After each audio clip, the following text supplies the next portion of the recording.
What I want to do is use the next few minutes to talk about the social support programs that we run at Success. And one of the things that we wanted to do from the beginning is there is that saying, no decision about me without me. Oops. I've made everybody wear this up to now, and I forgot to wear it myself.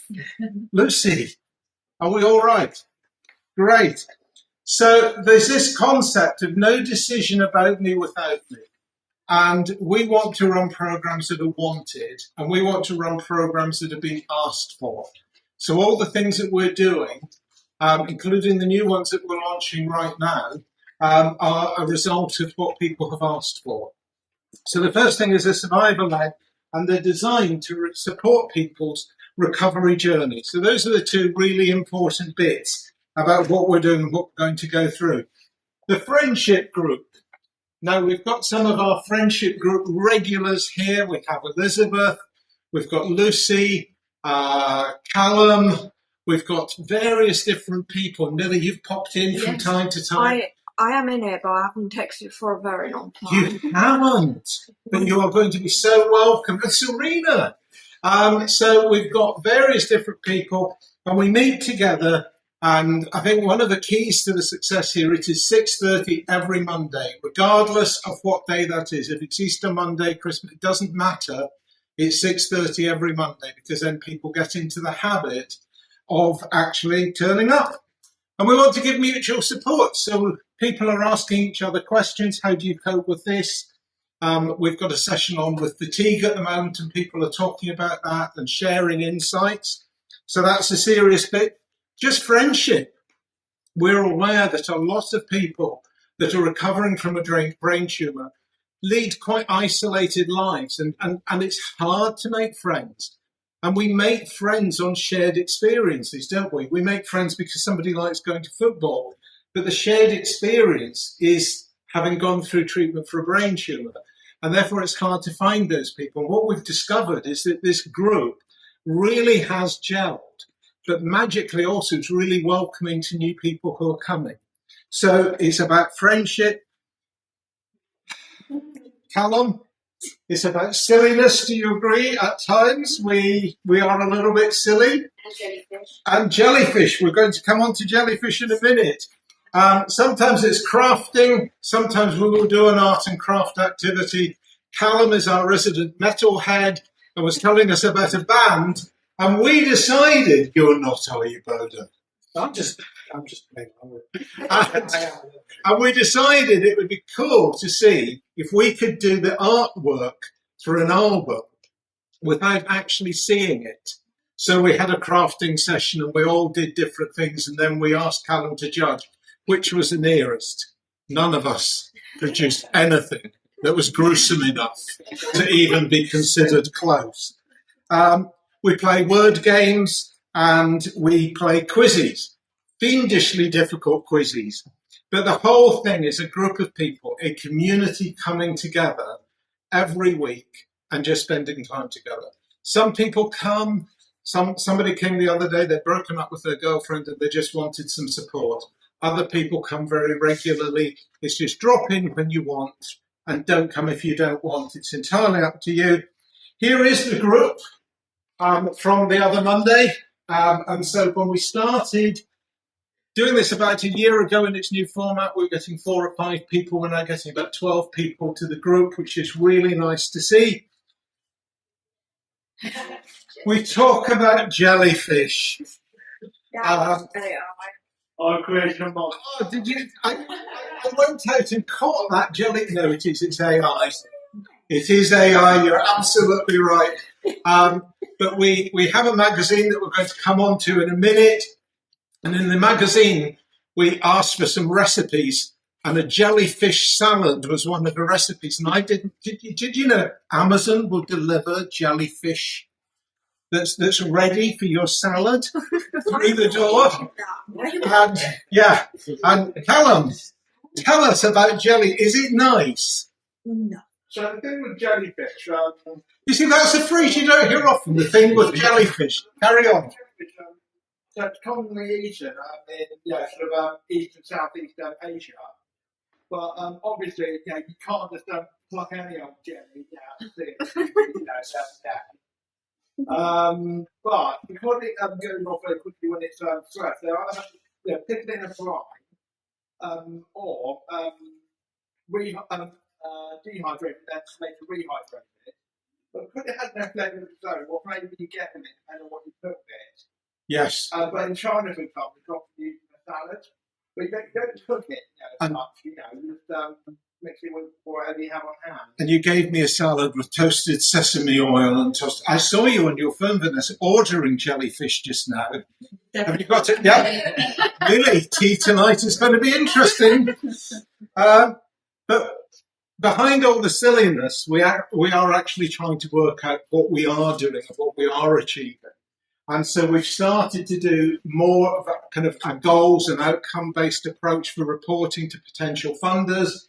So reduced feeling of isolation, 100% of the people coming to the friendship group have reported reduced feelings of isolation.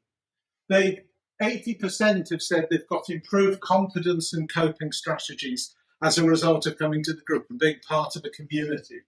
We've got 100% saying that they've got increased peer connections with each other. And what's lovely is starting to see people becoming friends outside of the group. And that's a really important bit, and making their own friendships.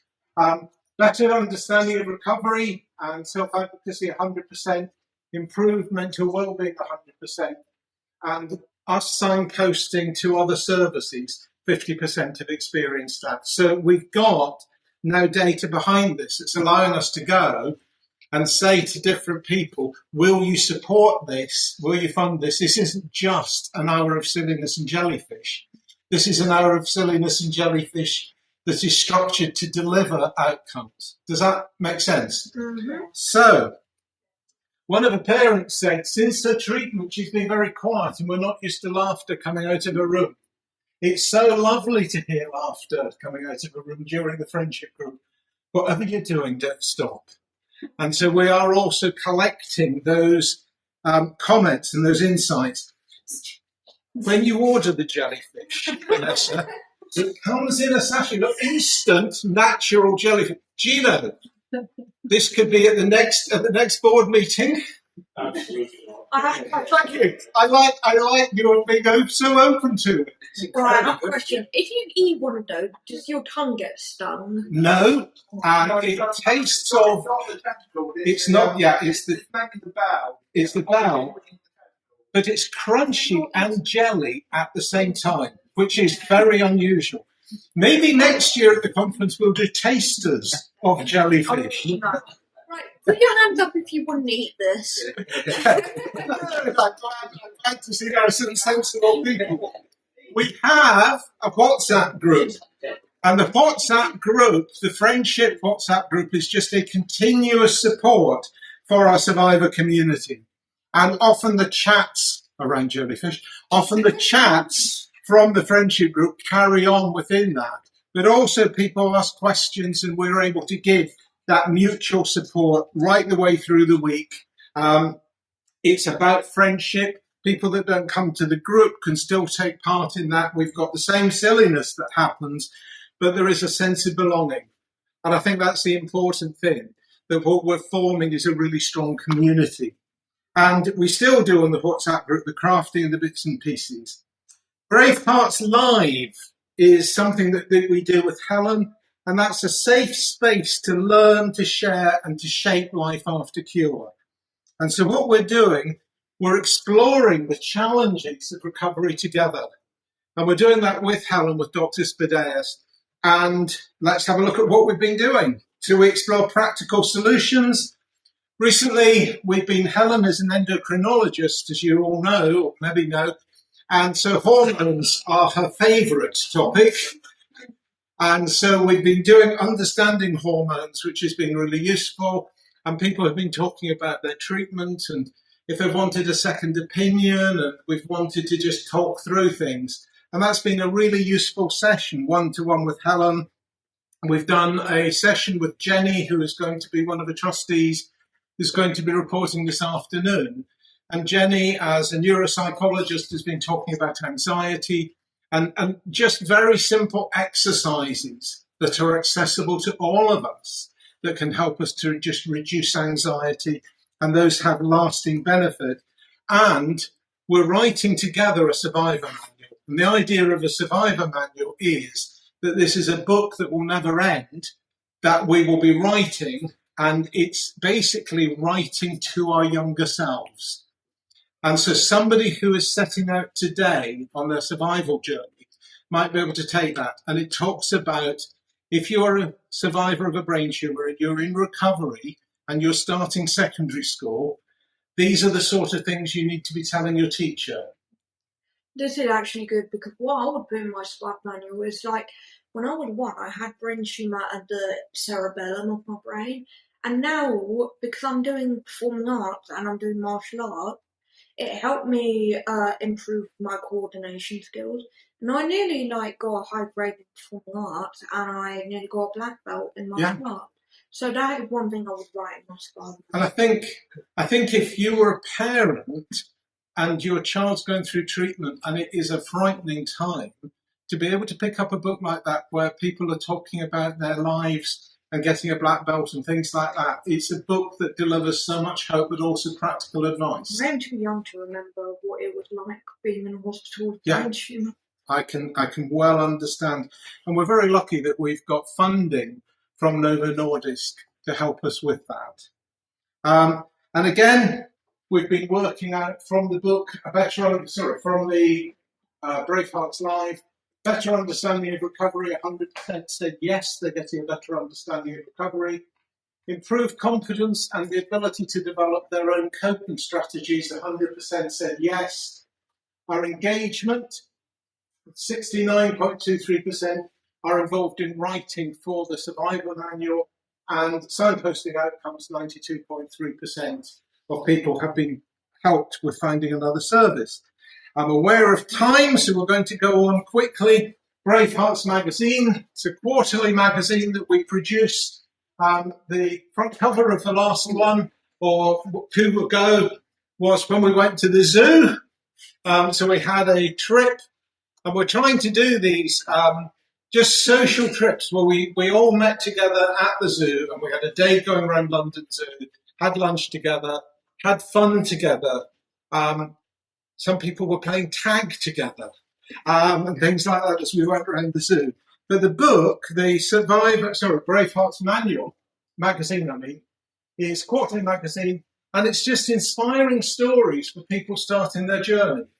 So we've had one of our survivors, Charlie, writes in the book about tiny steps. And it's just saying, look, some days in my recovery journey, I'm now working, but some days putting socks on was my goal.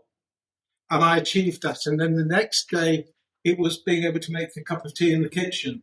And he's talking about the value of tiny goals. And the aim is that somebody who is undergoing treatment at the moment, we want nurses to be saying, here, you need to have a look at this. And we've got a card that nurses give out now as part of their clinics with a QR code that takes people through to our website, takes them through to these resources so that people are now starting to access. And then we're getting referrals. And those referrals are leading to people saying, I really want to do Boda's program. So we've started to really try and tell the world, it's entirely written by a team of survivors. So I invite people to write, we discuss what they want to write, they write it, it's put together, and it's their words because it's written by survivors for survivors. And if we messed with it, it wouldn't be authentic.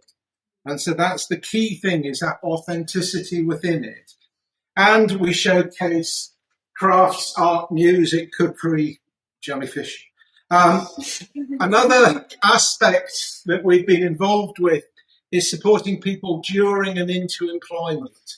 And that's something that I do outside of Success. And we've developed some strategies for that. And one of the things that we've been doing, people often get employment, but then they lose it on the first or the second day. And I mean, that we talk about building confidence. Nothing removes it that fast. the whole application process nowadays online for the simplest job is a nightmare. And so we sit down one-to-one and we do the applications together. And I think that's really useful. We write CVs together and things like that. So we're doing that. And then there comes that point after the interview on the first day, we're producing a sheet that the person takes to work. And they don't give it to their manager, they give it to the people that they're with at work who are working with them. And we're using phrases like every life journey. Mine comes with some bumps during childhood which I've now overcome, but they're left with some areas of vulnerability. So we're not mentioning brain tumor, we're just saying, I've had a few bumps on the road.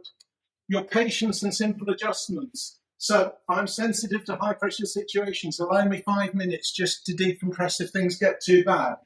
I wear a hearing aid in both ears. I can hear well, but when there's a loud background noise, I can find it really difficult to catch instructions. And we think those really simple things, they've helped, and the co-workers have really responded to them well.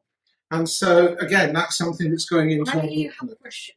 Yeah. If you wear it, because I'm I had times where I would wear hearing aid, and it was like sometimes my brain tumor would clash with my autism, and when I wear the hearing aids and I'm in a loud situation trying to hear people, the background noise is louder than the person talking.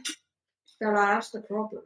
Yes, and so what we're doing is saying at times we might have to go somewhere quiet to have that conversation because I can't have that conversation when it's noisy. And we're just introducing that to the co-worker because we can say that to the manager, but the manager doesn't pass it on. So to have the sheet to give to the people that you're working with. The funniest situation is actually when you're trying to have a conversation with your friends or family when you're on the tube. Yes. Especially when you're on the central line, trying to have a conversation. I'm saying, what? Yes, I can well believe. Absolutely, not easy. Right, Success has done peer mentoring, and we're relaunching the peer mentoring this spring.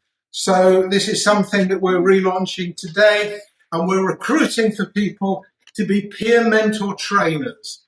We are a registered centre for an awarding organisation called ASDAN, and we're wanting people maybe that have got some experience of peer mentoring with us before to become trainers. So we want our community to share what they've learnt to train other people in our community. I think I had experiences, but I don't think I'm old enough on anything. Well, let's have a look, because we've got 18 plus with the trainers, but for a peer mentor, that's somebody to talk to somebody and share lived experience. That's 16. And then we're recruiting mentees who are 14. I would love to do that. Yeah, and the idea is that if you've got somebody who's over 14 and they're on their recovery journey, someone who's a little bit older buddies with them, and they chat and they meet online and they talk through things and they help each other to achieve the outcomes. And then what we've discovered is there are often lasting friendships from that.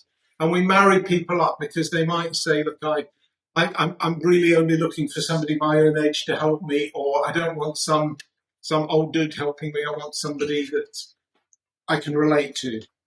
Then the next part of the program, which Vanessa is going to help us with, a couple of years ago at the conference, people were talking about hypothalamic hunger, and there was this whole thing that we need to find a way of supporting people. And after much work, we were able to secure the funding from Novo Nordisk. And this program is being launched today. Vanessa, Melly, do you want to share some of your thoughts and experiences?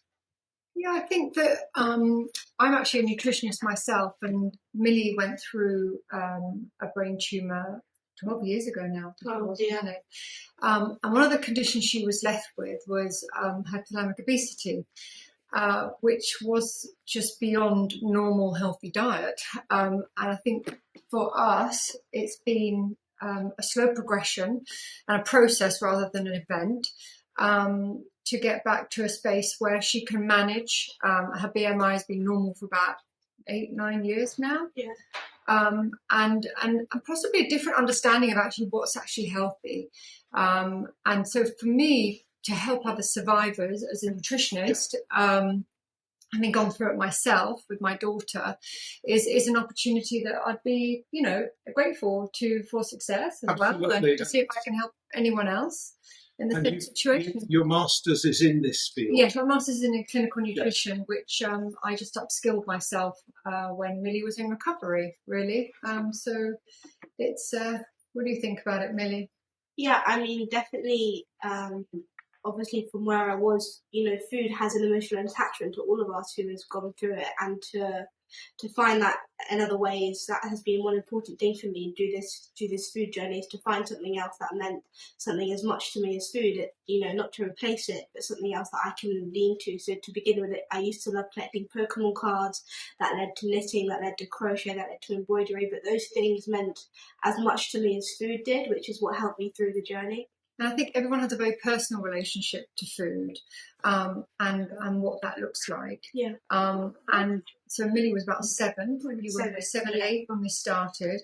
And it actually is a multidisciplinary approach. So it does involve some psychology, I would say, as well as the nutrition, that I can give you the tools, but actually you have to do the work. So you have to want it, I guess, as well. But, Millie has retained, she was diagnosed with hypothalamic obesity and was obese.